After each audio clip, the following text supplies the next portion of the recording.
Welcome to Liberty Connects, brought to you by Liberty Senior Living. If you're someone who cares about aging well, this is your place to discover what's next and enjoy the journey. Each Liberty Connects podcast is made up of five-minute segments. During this month's episode, we're exploring the meaning and the honor of celebrating Memorial Day. Brains, brawn, and bragging rights, wearable technology, our everyday sidekicks, and the elephants and other collectibles in the room. I'm your host, Lisa Fielding. Let's get started. Memorial Day, honoring courage and connecting communities. For many, Memorial Day might mean mattress sales, the end of the school year, backyard barbecues, or the acceptable time to start wearing white shoes. But at its heart, this holiday speaks to something deep and profoundly American. Memorial Day began as Decoration Day after the Civil War, a time to pay tribute to soldiers who had died in service to the country. From the very beginning, it transcended politics, beliefs, and regional differences. Families from both the North and South decorated graves of fallen soldiers, showing that respect and gratitude can rise above division. What began as a local gesture of remembrance grew into a national tradition, recognizing men and women who made the ultimate sacrifice, no matter their background or allegiance. It is remarkable that a nation often divided politically, socially, and culturally can unite for a common purpose. This holiday is a rare moment when differences fade, replaced by respect and recognition of courage. Marking their sacrifice is not just ceremonial, it is a moral imperative and a lesson in shared humanity. At Liberty Senior Living, we take that lesson to heart. Across our communities, we observe Memorial Day with ceremonies, moments of pause, and gatherings that bring residents, families, and staff together. Our Veterans Honor Walls, recently installed throughout each of our communities and recognizing current and past residents, are a lasting tribute, providing a tangible way to acknowledge service and sacrifice. And while passing the names, many often pause at those of friends, neighbors, and family members. Some veteran residents quietly share stories of their own service, pride mingling with a touch of nostalgia, while others simply stand in reverent silence. These walls have become a meaningful focal point. They spark conversations between residents and different generations, reminding everyone that courage and service are larger than any individual, and their legacy endures through us. Memorial Day, also a chance to consider the freedoms protected by those we commemorate, the ability to speak openly, to vote, to live safely, to pursue our dreams. By taking a moment to honor them, we recognize not only their courage, but also the responsibility we carry in our daily lives to uphold the values they fought for and to treat one another kindly and with compassion. This day is not about the first picnic of summer or the best deal on a mattress. It is about slowing down, observing, and connecting across divides. It's about teaching younger generations the meaning of service, sacrifice, and remembrance, and about creating moments of shared humanity. This Memorial Day, as flags wave and flowers are laid, take a moment to reflect on the story behind the holiday. Think of the soldiers who never returned, of families who carry their absence, and of the unity that can emerge when we focus on something larger than ourselves or our politics. Memorial Day is an opportunity to come together around what matters most, honoring the service and sacrifices of those who came before us and paving the way for future generations. Brains, brawn, and bragging rights. Seniors in the game. At what age do people stop competing in sports? If you guess somewhere around retirement age, think again. Competitive athletes are still showing up in their 90s and well past 100. Apparently, the use-by date on wanting to win is negotiable. Humans have always been a competitive bunch. Long before organized sports, early humans were essentially competing with bears for food and cave space. Survival required it. Somewhere along the evolutionary timeline, that competitive instinct stuck around and thankfully found slightly safer outlets not involving bears. The ancient Greeks certainly appreciated a good contest when they established the Olympic Games more than 3,000 years ago. Today, while we often picture Olympians as young, lightning-fast athletes, older adults are proving that the spirit of competition does not retire. The National Senior Games Association has spent decades encouraging active adults to stay engaged in sports. The organization hosts massive multi-sport competitions for men and women age 50 and older across the U.S. and in Canada. Liberty Senior Living has embraced the same philosophy. Our annual Liberty Games bring residents together for a spirited mix of athletic and cognitive events that are equal parts competition and camaraderie. This year, about 150 residents, ages 56 to 98 from Liberty Senior Living's 12 independent living communities, gathered at Hayes Barton Place in Raleigh, North Carolina. There, they competed in events from shot put and swimming races to yarts. For the fifth consecutive year, the games brought competition and friendly rivalries, accompanied by plenty of laughter and plenty of bragging rights. Participants reconnected with friends from sister communities and met new competitors who quickly became teammates or friends/opponents, frenemies. But beyond the medals and the playful trash talk, competition provides serious health benefits.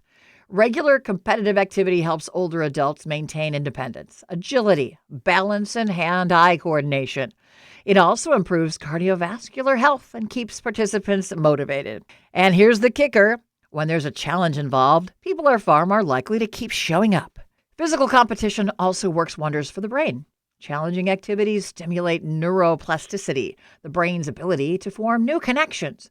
Learning new skills, adapting strategies, and reacting to opponents all keep the mind actively engaged. Group competition adds another layer of stimulation. The excitement of a contest heightens focus and involvement, creating stronger mental engagement than many solo activities. And these mental workouts may help improve memory, reduce anxiety, boost mood, and potentially lower the risk of cognitive decline. In short, the brain enjoys a good challenge just as much as the body does. Competition also comes with a built-in social network. A friendly contest naturally brings people together. Whether it's cheering from the sidelines or comparing scores afterward, participants share stories, laughter, and the occasional good-natured ribbing.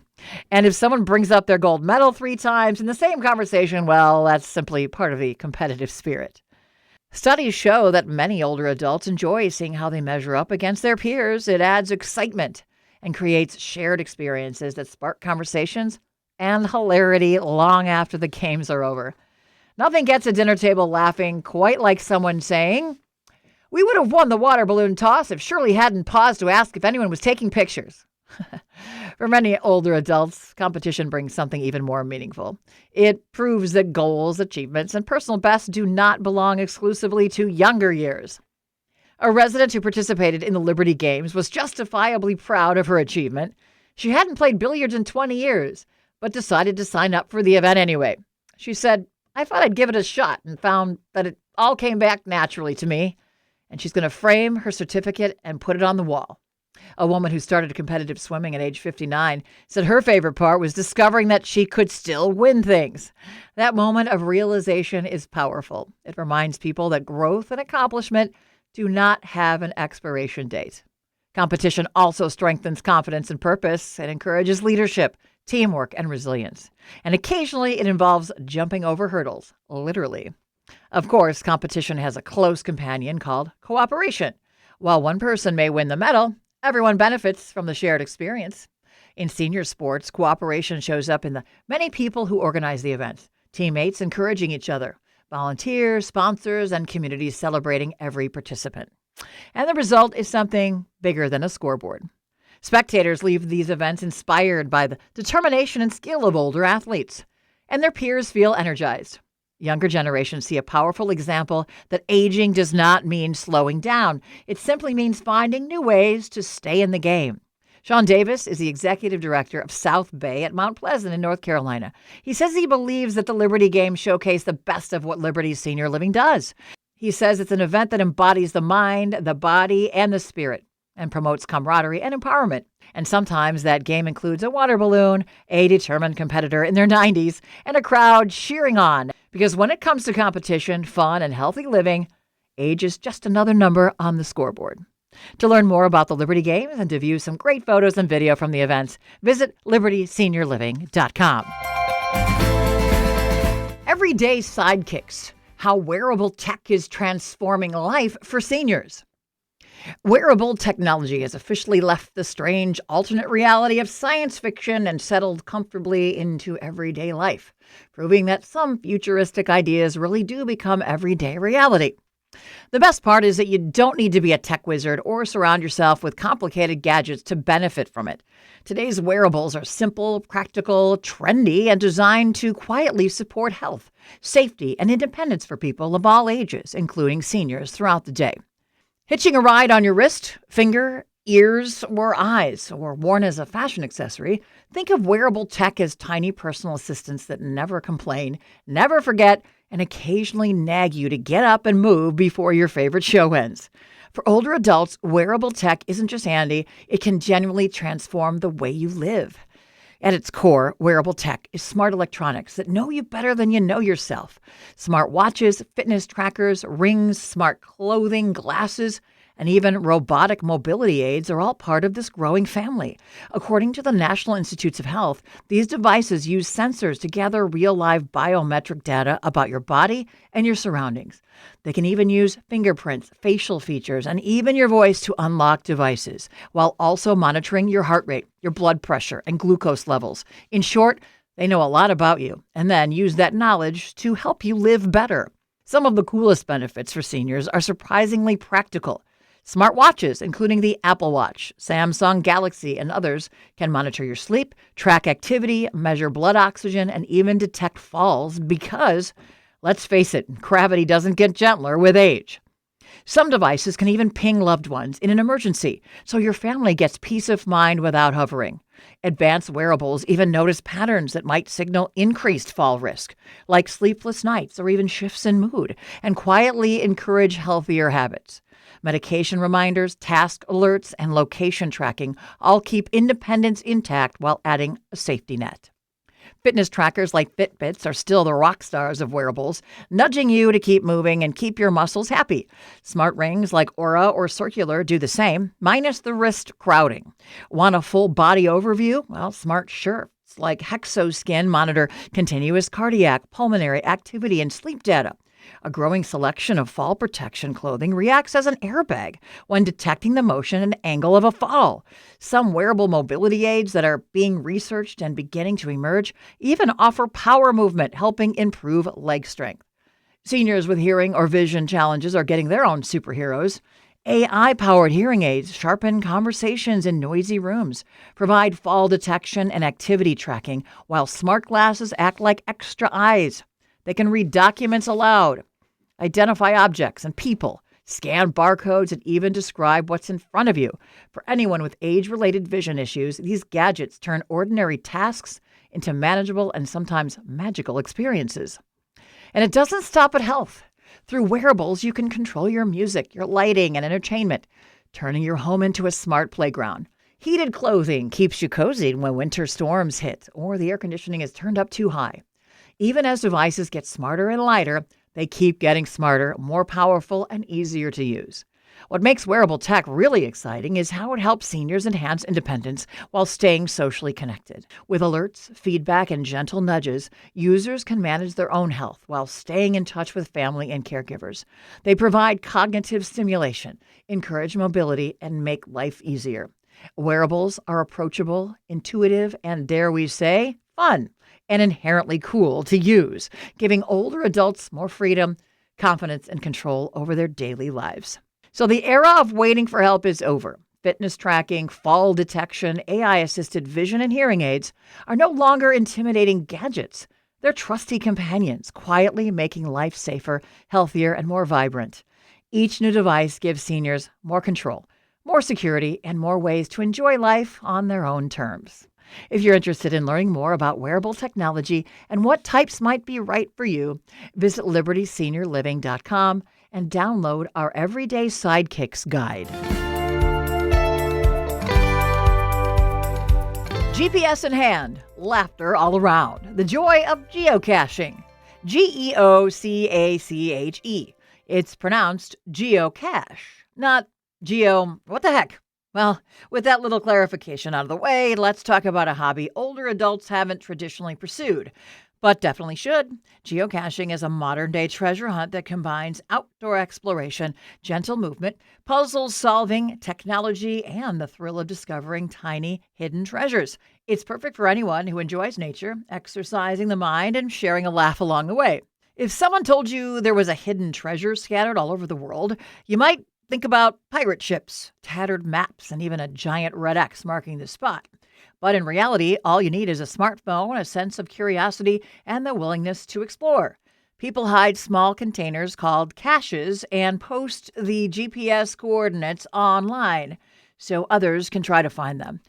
Many people rely on geocaching.com, an app that provides maps of caches based on geographic location, along with helpful hints, guidelines, and other insight for seekers. Most caches are waterproof containers with a logbook for recording your discovery, and many contain small trinkets or treasures. Some caches include trackables, items meant to travel from cache to cache, allowing you to follow their journey, wherever it may lead.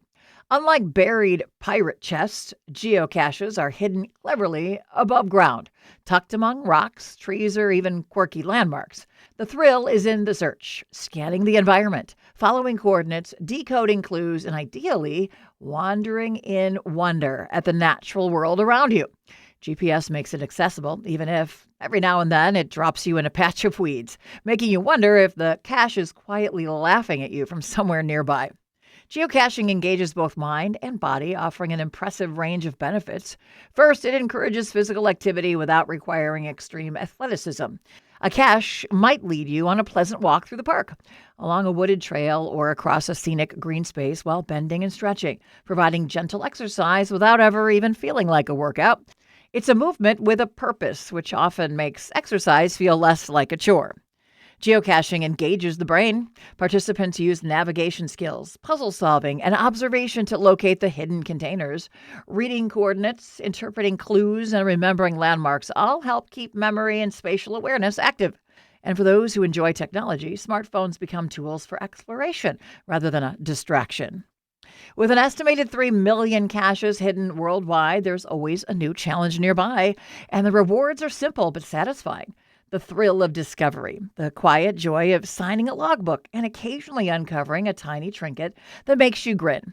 You never know when you might find a miniature plastic dinosaur, a foreign coin, or a tiny rubber chicken left behind by a previous explorer. Along the way, geocaching injects humor and adventure into ordinary walks. You might find yourself standing in the middle of a wooded path, staring suspiciously at tree roots, rocks, or an oddly shaped pine cone, wondering if it has been hiding treasure all along. When you finally spot the cache, there is a very real moment of triumph and perhaps a glance around to see if anyone noticed your victory dance. Geocaching is wonderfully intergenerational. Grandchildren, children, neighbors, and friends can all participate, and the experience adapts to different abilities, mobility, and levels of difficulty. Apps such as geocaching.com filter not only locations within specific geographic areas, but also the level of experience, safety, and accessibility. Geocaching proves that the thrill of discovery doesn't belong only to children or professional explorers.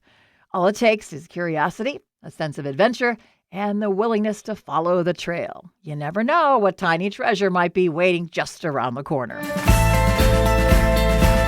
The elephants in the room, stuffed, shelved, and slightly worthless. Over the next episodes of Liberty Connects, we'll be addressing the challenges of downsizing. But to start, we need to acknowledge the elephant in the room, or in this case, the herd. Peanut, Trumpet, Bahat, Winks, and friends, the beanie baby elephants that were part of the phenomenon that once promised fortune and fame. This small, fetching, fur-covered dream team, and what a dream team it was, manufactured in the 90s by Ty Warner, now quietly occupies shelves and boxes stored somewhere in our homes, their heart-shaped paper tags still pristine, their plush fur just as soft. They and the rest of their menagerie were originally manufactured in limited editions and were supposed to be investments. They were supposed to fund college. They were supposed to be worth something someday. But fast forward a few decades and the Beanie Baby bubble has popped. Once the kings and queens of 90s speculative mania, their scarcity was carefully orchestrated, retiring popular versions, creating a secondary market frenzy. In 1997, eBay saw auctions totaling many millions of dollars in Beanie Babies. Families invested savings. Kids even carefully hoarded their favorites. And then the market crashed. Ty Warner flooded the shelves with new releases, shattering the illusion of rarity. Today, about 99.9% of beanies are worth less than $20. with most only fetching only a few dollars. The exceptions like Peanut, an original beanie, are lottery ticket rare, potentially worth a couple $1,000s, but only if its conditions are flawless. Beanie Babies are hardly alone in their fate. Other beloved collections include plates from Franklin Mint and Bradford Exchange, hand-embellished Thomas Kincaid prints, Precious Moments, and Hummel figurines, Cabbage Patch Kids, Pogs, baseball cards, and a long list of stamps, vinyl records, and Barbies have all been victims of overproduction, generational indifference, and the rise of eBay flooding the market. Once seen as surefire investments, they've mostly become orphaned legacies. Please note that there are always exceptions, so be sure to check for the real value of items you may own. So why did we collect them in the first place? Well, human nature has many reasons: personal pleasure, nostalgia, emotional comfort, intellectual stimulation, the thrill of the hunt, the joy of completing a series, or simply connecting with like-minded enthusiasts. Collections often mark memories, milestones, or shared cultural moments. Comic books once fueled blockbuster franchises. Cabbage Patch Kids caused mayhem in department stores. Stamps, porcelain dolls, and vinyl records were tokens of status and cultural touchstones. So here's the takeaway to share with younger generations as we take inventory and perhaps clear the shelves for downsizing. Collect for happiness, not wealth. Buy what brings you joy, preserves your memories, or sparks connections for you. Don't buy items hoping they'll make you rich someday, because most won't. And don't expect your children to be vying for your collections either. They're likely to not be interested. The attic treasure you dream of is more likely to become a curious relic, a playful reminder of a particular time rather than a fortune. Over the coming episodes of Liberty Connects, we're going to take a deeper dive into downsizing, tell you about practical tips, organizing strategies, and creative ways to preserve what matters most.